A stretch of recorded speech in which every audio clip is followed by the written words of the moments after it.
Doc Loves the Kids, a local Kitsap County nonprofit organization established in 2015, whose mission is to provide activities, programs, and community support for at-risk youth.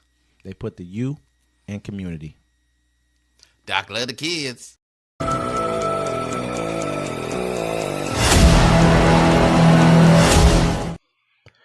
Welcome to Uncommon Courtesy.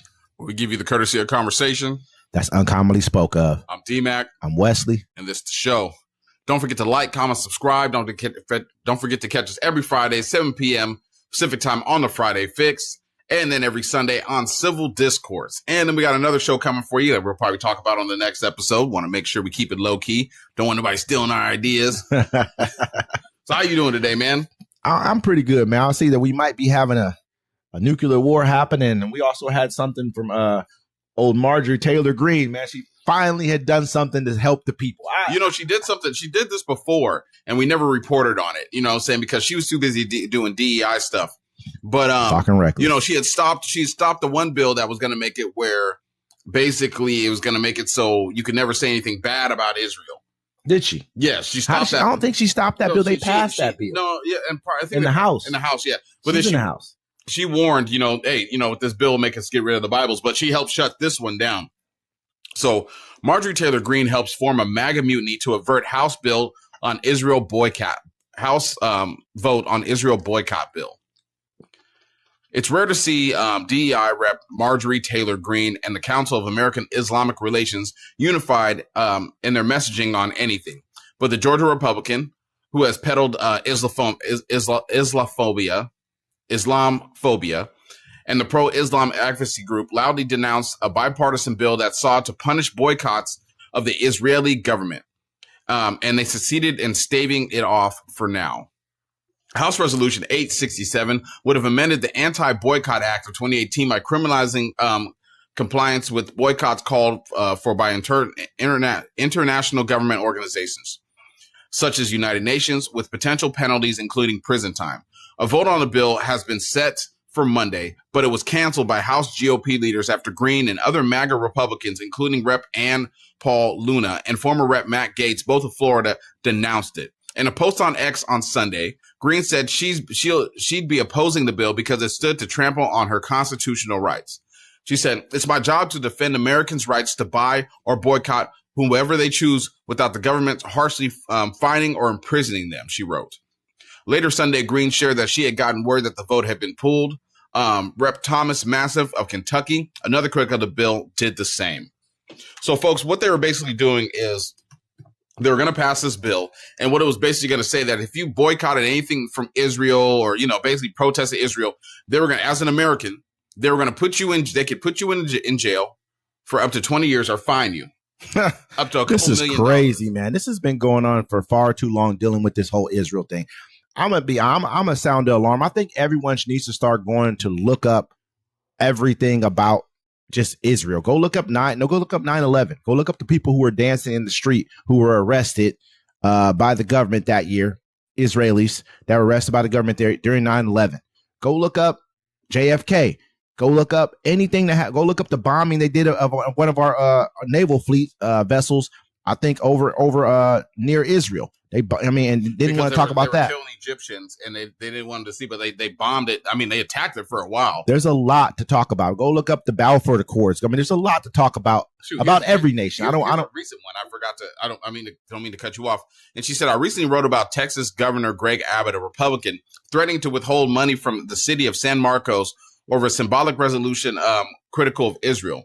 But the reality is that such lawmakers appear at odds with the majority of Americans. A recent Pew Research survey found that 53% of Americans hold negative views of Israel, up from 42 about 3 years ago. There's actually I think that's the city. There's a city in Texas. They found out that the city, they were giving $5 million to Israel. You know what? They just did an accounting thing. They're like, hey, no. They found out, they're like, why is that there? So they decided, hey, we're going to keep that money and put it towards, our city, our buses, our schools. Mm-hmm. And Greg Abbott came out and said, no, you can't stop giving them the money. And if you do, I'll penalize you for it. Do you know that we've given them since, I think, 1947 or 1950, something like that? We've given them over $308 billion. By far, they're the the biggest benefactor of American aid has been given to Israel. We don't realize that. They spent massive amounts of money in our last elections. AIPAC, go look those people up as well too. I mean, there's a problem with our government in Israel. Go look up Marco Rubio and his comments on Israel. Go look up, I think it it wasn't Greg Abbott, it was the guy from, I think Tim Scott or one of those, not Tim Scott, something Scott from down in Florida. In the background. Yeah, you know what I'm saying? You go pay attention to our government. Go look up Trump and even you got Biden. I'm a Zionist. This is a problem, man. Why do you think we're bombing the Houthis? Why do you think we've gone? Why do you think we went into Iraq? Why do you think we helped with Syria? Go look up Netanyahu in the 90s when he talked about that there's 3 countries that need to be taken out for us to have peace in the Middle East: Syria, Iraq, and Iran. You know what I mean? And we'll talk more about this a little bit later because we have another thing about this people as well. So, I mean, for they passed a law in the House saying that we could not speak ill of Israel. And then they tried to pass a bill here where you're going to give American citizens 20 years in prison for speaking ill about Israel. And remember, they were trying to pass a bill earlier where they were trying to say if you the college kids that protest them, we're going to have to be sent over there. They were already kicking them out. No, to go fight. To go fight. Yeah. Oh, yeah. And then you got Netanyahu on the House floor talking about these idiots, useful idiots outside talking bad about American citizens. And you got the House and the Senate members clapping about this. I mean, they got us by the tail, man. And there's a lot of reasons why they've been kicked out of so many different countries. They tried to kill the Tsar in Russia. This is why they were kicked out of Russia. You know who took them in? Germany. You know what they did to Germany during World War I when they were about to win World War I?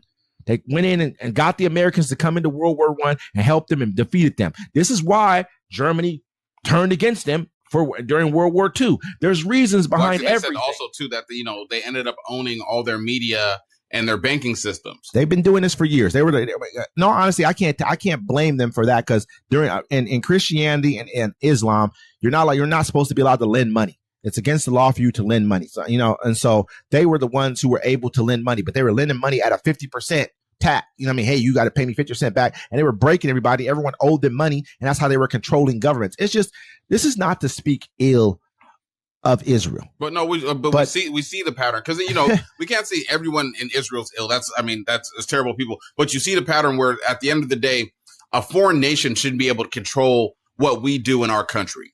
And Absolutely when it comes to that, then we need to look at the people that are running our country and why they're okay with this. They try to take away our freedom of speech. Now they're trying to take away your freedom to boycott and protest to a foreign nation. Yeah. That should make you worry no matter what side of the aisle you're on. You should worry about that. Do you remember when they were on the steps of Columbia and Mike Johnson was the House Speaker and a bipartisan group of Republicans and Democrats speaking down on the kids who were protesting Israel now, and then they went and now they're kicking people out of our country for protesting Israel, saying that they're pro Hamas. You guys, it's messaging. It's all a bunch of fake messaging. People are not speaking pro Hamas. When the Turkish girl they kicked out because she told her college she thinks it's bad idea for you to invest in Israel, who's killed 52,000 Palestinians. They've converted 52,000. That's what they know. They don't know about the ones. And now they just made a resolution that they're gonna occupy indefinitely northern Gaza. This is a problem, man. If we don't see it's a problem, we don't see what's going on here. I mean, it's an issue. You know what I mean? And if we have, thankfully, Marjorie Taylor Greene, along with probably all the Democrats, hopefully, who knows? Because Democrats are sold out to the to AIPAC and the Israeli racket as well. Went against this bill.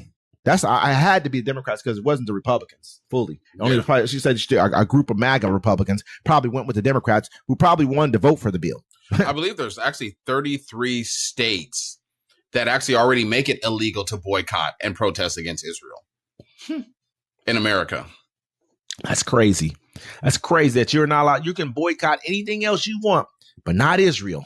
These guys, we've given them 300. If you gave me $308 billion, and this came in a military aid, this came in the form of money and military aid. It was like a combination of both.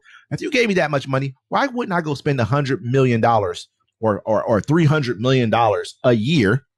Because you're giving me like $3 billion a year or more, whatever the case may be, to go and like meddle in your elections or pay off your officials. Actually, I basically spend the money that you're giving me to give it right back to you. Build my country up. 37 states passed the bill. And then the only states that haven't done it is Washington, Wyoming, New Mexico. Looks like Nebraska is still holding on to theirs. Vermont, Maine, and Massachusetts, and Connecticut. Yeah, man. Are the only states where it's not illegal to boycott a foreign country. That's to boycott anything in life. This is what this country was birthed from, was boycott. The Boston Tea Party. You know what I mean? Like, it's crazy that we have these people have such hooks within our government. Go look at everybody who's on most, like from Obama to Bush, all of them, their whole cabinets and the people who work behind the scenes. Most of them have dual Jewish names. And they tried to, and I know in DC, they were trying to get rid of that. And, they're trying to knock it down, but they're trying to say you shouldn't be able to have a dual citizenship while you're working for the United States government, which you shouldn't. I'm going to tell you something right now. There's two people right now who will probably be heavy favorites for the Democrats in the next election. One of them will be Shapiro, the governor of Pennsylvania, and the other one will be Ossoff. Should be AOC. Ossoff. He's the senator from Georgia. And both of these two people are Jewish. The only person that I've known that's been on a major ticket that was Jewish was Joseph Lieberman. And it was kind of weird when you think about it, because you know who John McCain's best friend was, correct? John McCain's best friend was Lindsey Graham. I was about to say. Yeah. And so why wasn't Lindsey Graham chosen? Probably because they had some dirt on him. Well, they know why. The Mossad has whoever else has dirt on him. So he picked Joseph Lieberman, who was an independent at the time. So it's just this is a serious matter. We want to keep you guys informed on this matter, but I like to say thank you personally. And I don't even like her at all. But I'm happy that she at least stood up for America at this point in time. It's not the first time she's done it either, because I think she understands. I mean, I don't like her either, but I think she understands what's at stake here. Once you let that get through, we lose our constitutional rights. I mean, we're losing them now. But I mean, to vote it like for a foreign nation, that's like us saying like, hey, you can't talk bad about Iran. And I'm like, she's losing a lot of money by doing this. She's probably going to the primary, but it's going to be hard for him because she's such a hardcore, loon from her side of the aisle. They love her in her district. So, but they're definitely going to go after her one way or another. They're definitely not giving her any money.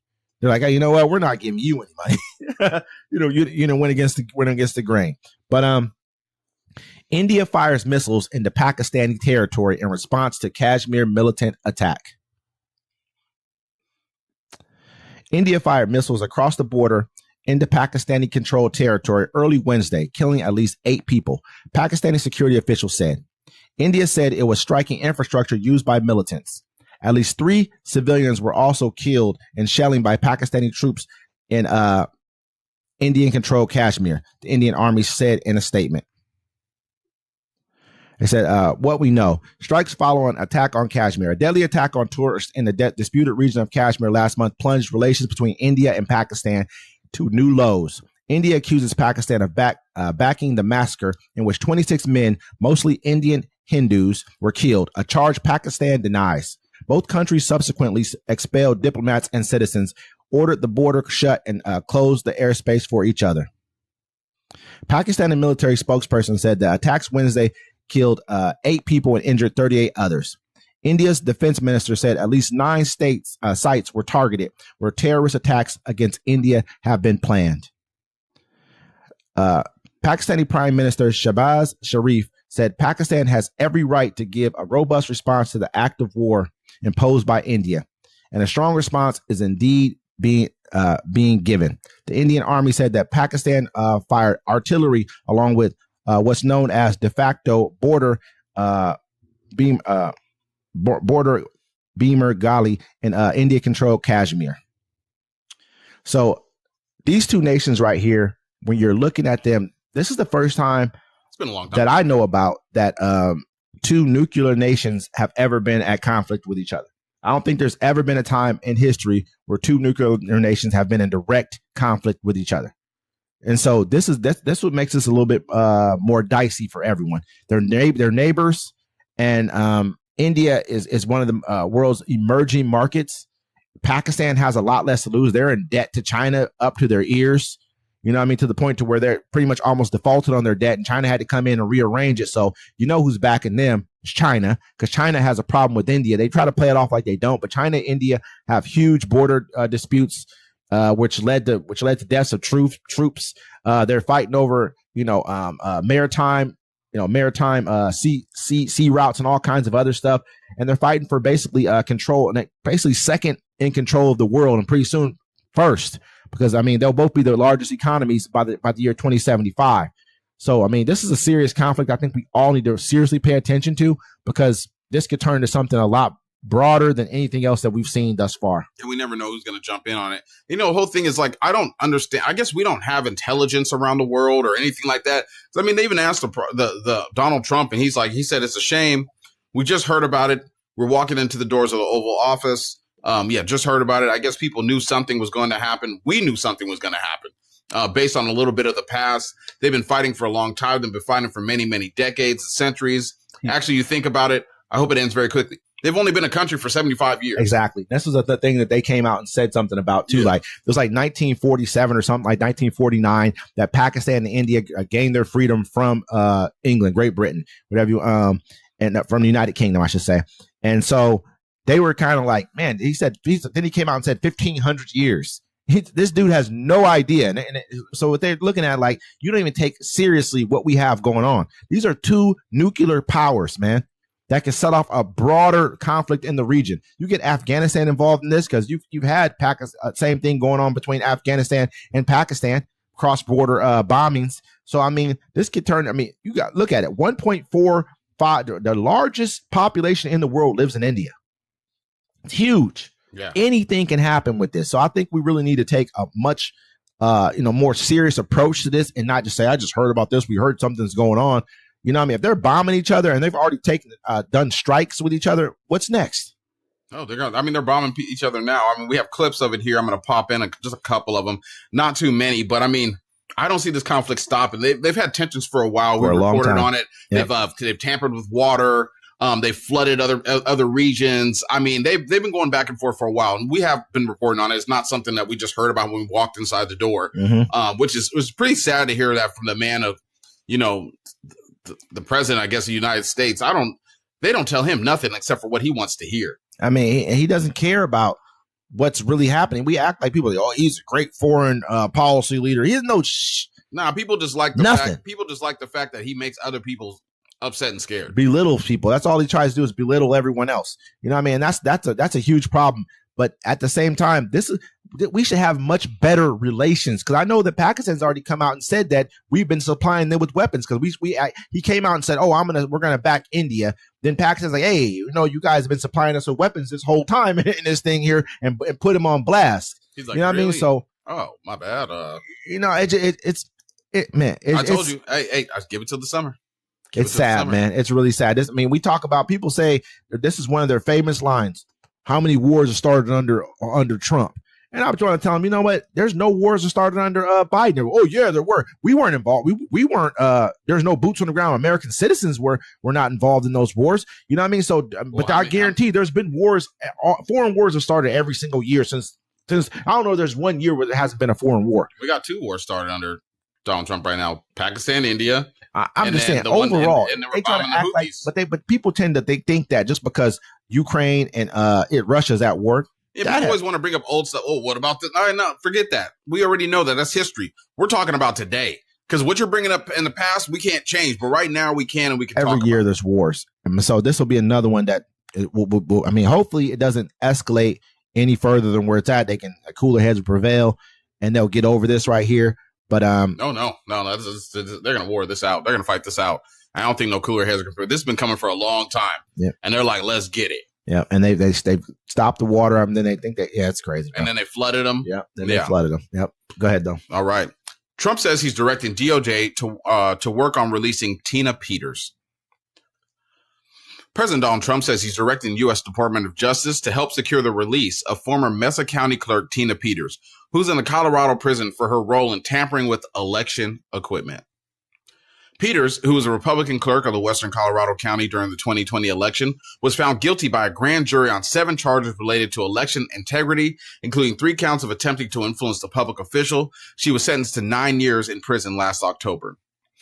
Radical left Colorado Attorney General Phil Weiser ignores illegals committing violent crimes like rape and murder in his state, and instead jailed Tina Peters, a 69-year-old Gold Star mother who worked to expose and document Democrat election fraud. Trump said in a post on Truth Social, calling her an innocent political prisoner being horribly and unjustly punished in the form of cruel and unusual punishment. Trump pointed to Democrats flying to El Salvador to try to free Kilmore Abrigo Garcia, whose administration alleges an MS-13 gang member, while at the same time cruelly imprisoning Peters. In the months after 2020 election, Peters allowed an unauthorized person access to the county election electronic voting machine and take images of server hard drives. Colorado must end this unjust incarceration of an innocent American, Trump added. I'm hereby directing the Department of Justice to take all necessary actions to help secure the release of this hostage being held in Colorado prison by Democrats for political reasons. Free Tina Peters now. Listen to this guy, man. We will never be the same again after this. I told you, never be the same. Never again, will man. Be. It's impossible. There can be no more norms again because the next person like him will do the same thing. They've seen that you guys are weak. This country is weak. You know what I mean? The people in this country, you guys have gotten to the point to where you understand this country's gone from you. It's no longer. I've been saying that. I've been telling everybody, like, look, there is no going back. All the stuff they've done in 3 months. 100 days. There's no going back. He's pardoned January 1,600 people this was not a riot, man. You guys, that's not a riot. A riot is going out in the streets and just, hey, you know what I mean? Just random stuff. This was during the peaceful transfer of power. This is during that. They were trying to stop the next president from being appointed by the government. That is not just a riot. They know that. And, the whole thing is, people say, oh, this was just a tour. It wasn't a riot. But, they didn't push back on it. Democrats didn't push back on it. People didn't go, look, they waited until the last year right before the election and made it political. People went to jail against him. People was going to jail the whole time. Yeah. People were getting their little time. Yeah. Getting broke off. I remember the black dude that was just standing there. He was the first. He got broke off. They broke off the black dude. I'm like, he's still locked up. We're going to look that shit up. We're going to find out if he's still locked up. That's great. We got to figure out if he's still locked up. I think he was from out of like Utah or something, wasn't he? Some old crazy place like that. But I ain't saying Utah crazy, but I ain't too many of us in Utah. I guarantee you that. But I mean, a lot of us actually. I used to live there. There's a lot of black folks down there. Yeah, a lot of. Are they in Salt Lake City? Yeah, they're all over. Really? Yeah, Salt Lake City, Ogden, South Ogden, Layton. Really? Yeah, there's tons of black people down there. Oh wow! Yeah, one time I went to a house party. I found there was like a house full of them. I was like, where y'all been at the whole time? Exactly. They all knew each other. They all congregated together real fast. Wasn't that many of them. You just thought there was because you see them at one house together one time. They're all no. You see, random here and there. Yeah, they got Tongans down there. They got Mexicans. Sprinkles. Yeah, there's a couple sprinkles. All right. Yeah. But man, think of it as though when you look at it from this perspective right here. I mean, this guy now he's released these people. He's pretty much about to pay Ashley Babbitt $30 million, her family, whatever, $30 million for saying that she was killed unjustly for climbing in a window, getting ready to go after and kill Mike Pence and the rest of everybody else. She was just leading the first climb through the window. He said she was the only one that could fit through the window. She's going to open the door for the rest of them. What do you think this was? And once they smoked her, everybody kind of got everybody got their get right. You know what I'm saying? Once they knocked her down, everybody got their mind right. They had to knock her down for everybody like, oh, okay, they serious now. They ain't joking no more. And I bet you if they had to knock down somebody outside, they wouldn't have made it inside. But I digress. But the fact of the matter is right now, real deal, he's about to get rid of this lady for election fraud. She committed election fraud on his behalf. Yeah. And he's good with it. I think he's still locked up. He's like, man, oh, you know what? Hey, man, I'm going to let her off. He's the one talking about election fraud all the time. He's the one bringing up there's so much fraud in the election, but you going to let go of the lady who they found guilty of election fraud? Yeah, man, speaks volumes about what you really think about this stuff. He's doing that. He's attacking everybody that went against him, trying to hold up the law and the Constitution of America. I mean, this is what happens. Look, the people try to overthrow the government. You still let them live, enjoy their lives, dismantle the government from within, and then run to get reelected to be able to cheat again because they had 4 years to think about how they could do it. And now everyone's going, I can't believe they're doing all this. I can. I saw it coming. You want to know why? Because when you let people try to overthrow your government and then you let them, it's the same thing Hitler did. I'm not calling him Hitler. It's the same playbook. You know what I'm saying? Hitler did a bunch of crimes and they let him slide. And then the next cycle, he came back around stronger than ever. And he got to get elected. And they just put out real quick. They just tried to pass a law that made it so the people who were caught up on January 6th who were convicted, they're trying to let them become part of the State Department, like let them get hired on at the State Department. The Republicans are trying to pass a law to allow that to happen. I got two more real quick. Supreme Court lets Trump ban transgender people from the military. President Donald Trump can proceed with his plan to ban transgender people from the military, including by removing transgender troops currently serving, the Supreme Court ruled Tuesday. The brief one-page order delivered over the dissent of 3 liberal justices lifted a lower court's judge's ruling that had paused the administration's ban, concluding it was likely unconstitutional and based on distortions of limited research on the subject. The Trump administration had argued that the courts are required to nearly always defer to the military's determinations about readiness, lethality, and unit cohesion. Neither the majority nor the dissenters provided any reasoning for their positions. The order, which followed an emergency appeal from the Trump administration, is not a final ruling on the issue, but will remain in place as litigation proceeds. 2 federal district judges had previously blocked the administration's ban, finding the move was so unsupported that it could not be sustained, even when showing great deference to military leaders. The judges also ruled that the military had to resume medical care for transgender service members. This is, I'm like this, man. Like, if you join the military and use trans when you join the military, cool. Hey, salute to you. But if you're in the military and you're serving, because when you join the military, you're not even supposed to be, you used to not be able to get tattoos because you're government property. You shouldn't be getting, sex altering surgery in the middle of your time. And that's the issue they were having. They were like, they want you to be war ready. So, them kicking them out, it's whatever. Hey, this is Trump's America now. So if they feel like kicking people out, they're going to do it. You want to know why? Think about it. They're kicking them out. They're kicking people talking about Israel. They're going to kick people out soon for talking bad about Donald Trump. They're going to start putting black people, send us to African nations. They can tell us to figure it out because they're going to kick us out because we talk bad about them. We live in a whole new America. This is how I feel about the situation. Why the hell are we kicking out anyone out of the military who wants to join? We have, our numbers are down for new recruits across the board. You know what I mean? Why are we kicking anyone out? They're up. No, they're up from being down. I guarantee you. They're up now. As soon as January and February had the biggest enlistment for probably for a long time. That doesn't mean, okay, if something's bless you. Excuse me. Click that one. But if something's down already, I'm leaving that shit in. Let's think about it like this. If something's already down and then it goes up, but doesn't go up to where it normally is, normal levels, how can you say it's really up? It's up from where it was down from, but it's not really where it's supposed to be. The point of this is, to me, is this.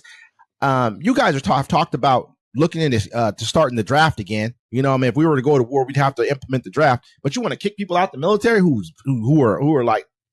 are joining because they want to, voluntarily putting their name out there.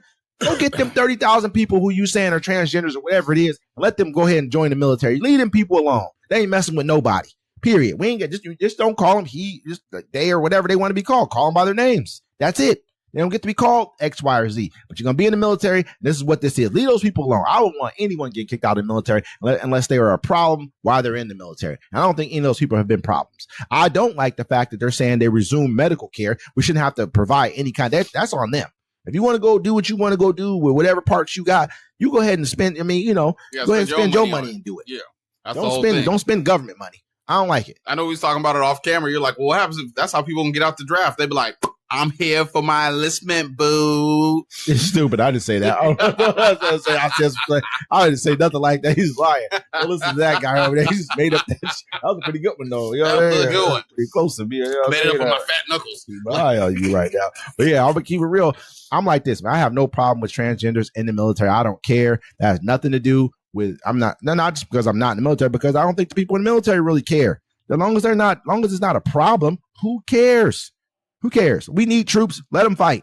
You know what I mean? Like, if immigrants want to fight, if that's the way they can join and become United States citizens. Let them do it. Deported the dude back to El Salvador. He went to Iran or Iraq twice. Yep. And they just deported him back there. That's what America. That's messed up, man. That speaks volumes about us, man. And if he got in trouble, who cares? He probably had mental issues. He was in Iraq. You guys all got mental. This is what we all talk about. Another thing too, most people in the military most military people. There's like a lot of suicides happening in the military. Yeah. People that so they have mental issues. The military. Because they have mental issues. So this might be a part of the mental issues that they may have because due to some certain facts. Who knows? I'm not calling being transgender a mental issue, but that should be seen as, because you're calling it that, so that should be seen as maybe a byproduct of. Leave those people alone in my eyes. That's how I feel about that situation. I mean, they're not going to, but they're done for. They're done for. They're getting you out of here. It's like 6-3 right there, and those guys aren't voting any other way. I'm sorry to tell you guys, but thank you for your service. That's about it. Walt's coordination with Netanyahu on Iran strike contributed to his firing. U.S. President Donald Trump was angered by his recently ousted National Security Advisor, Mike Waltz, hawkish position on Iran in coordination with Prime Minister Benjamin Netanyahu on military options to destroy Tehran's nuclear program, contributing to his dismissal last week, according to a Saturday report. Citing senior officials and Trump advisors, the Washington Post reported that Trump's frustration with Waltz grew over time ahead of his firing. According to the report, Trump's displeasure with Waltz came even before the Signalgate affair, in which he was blamed for accidentally adding the editor of The Atlantic to a group chat on the Signal messaging app describing details of an imminent U.S. bombing campaign in Yemen. The report said he clashed with White House officials since early in the administration, specifically over his preference for using military force against Iran instead of his diplomatic route that Trump favored. Last week, Trump dismissed Waltz as National Security Advisor and announced his nomination as the next U.S. ambassador to the United Nations, while Secretary of State Marco Rubio was named as his interim replacement. Two of the people quoted by the Washington Post said Mike Waltz upset the U.S. president by engaging in what the report described as intense coordination with Netanyahu on possible military options for Iran prior to the premier's White House meeting with Trump in February. Waltz wanted to take U.S. policy in a direction Trump wasn't comfortable with because the U.S. hadn't attempted a diplomatic solution, one of the sources said. It got back to Trump, and the president wasn't happy with it, the person continued. If Jim Baker was doing a side deal with the Saudis to subvert George H.W. Bush, you'd be fired, the report added, quoting a senior advisor to Trump who was referring to the former Secretary of State and White House Chief of Staff. So, I mean, that kind of makes sense. I mean, I'm surprised he just didn't get rid of them altogether. But, I mean, it's, they strike again. Look, he's making a backdoor deal with Mike Waltz. But that just shows you that Donald Trump he's kept out of everything. You know what I'm saying? Because they probably talked his way out of this one. But there's so many things that they're doing he doesn't even know about. And the news has confirmed that. So who does it sound like to you? Who they try to make like they didn't know anything, and there was all kind of other presidents running the show, and Obama was in the basement. Deep state. No, Biden. This is the they try to talk about. He didn't know anything. He was just signing papers. He didn't know what was going on. Yeah. Every time they talk to Trump, he doesn't know anything because he got a bunch of people who are not really. They sit there and they smile and they yes sir, and they speak him up great in his face, but they get behind his back and they go make deals with Benjamin Netanyahu. The reason why he probably wasn't fully fired and was sent to the United Nations because he probably had people who were like, hey, no. You ain't going to fire him, but you can send him somewhere else. You ain't going to disrespect because he had a deal set up with Benjamin Netanyahu to go and speak on his behalf. I don't know if you guys ever watched The Godfather before. It wasn't exactly this way, but when the guy came in to talk to Don Corleone about selling drugs, you know what I mean, and they saw that Sonny stepped in, was like, hey, I think it might be a good idea, you know what I mean, like tried to like speak up on his behalf. After the Don said no, after that, the Don admonished his son, like, don't ever go against the family. You know what I mean? In front of another person. And this is what ended up happening here. He sees this man right here is basically going behind his back, making a deal with Benjamin Netanyahu, then sitting in a room with him and preaching Benjamin Netanyahu's point of view to him while Benjamin Netanyahu was in the room. Who's your allegiance lie with at that point in time? Yeah, that's crazy. I mean, but that's the whole thing is like there's so much stuff going on. He's like, I don't even know what's happening. And so he's old and senile. He can get on there like, hey, we're going to let him tweet and do whatever he needs to do. He's the clown show. Yeah. He's the clown show. He's the entertainment. He's the person out front. Oh, yeah, let him go ahead and yuck it up. They all love that. He gets to yuck it all up, but they got a bunch of deals going on behind his back that he has no clue about what's going on at all. He won't even take accountability for it, but I didn't know that was happening. I didn't hear nothing about that. And so he thinks he can just sit there and be like a normal citizen and be like, well, I didn't know what they was doing, so that's not on me. No, you're the president of the United States. People are making deals in your name. You know what I'm saying? So, I mean, it's just crazy, man. Just crazy. And I guess we're going to keep you up to date on all the backdoor deals and all the stuff that people don't know about. Ladies and gentlemen, it's Uncommon Courtesy. Until next time.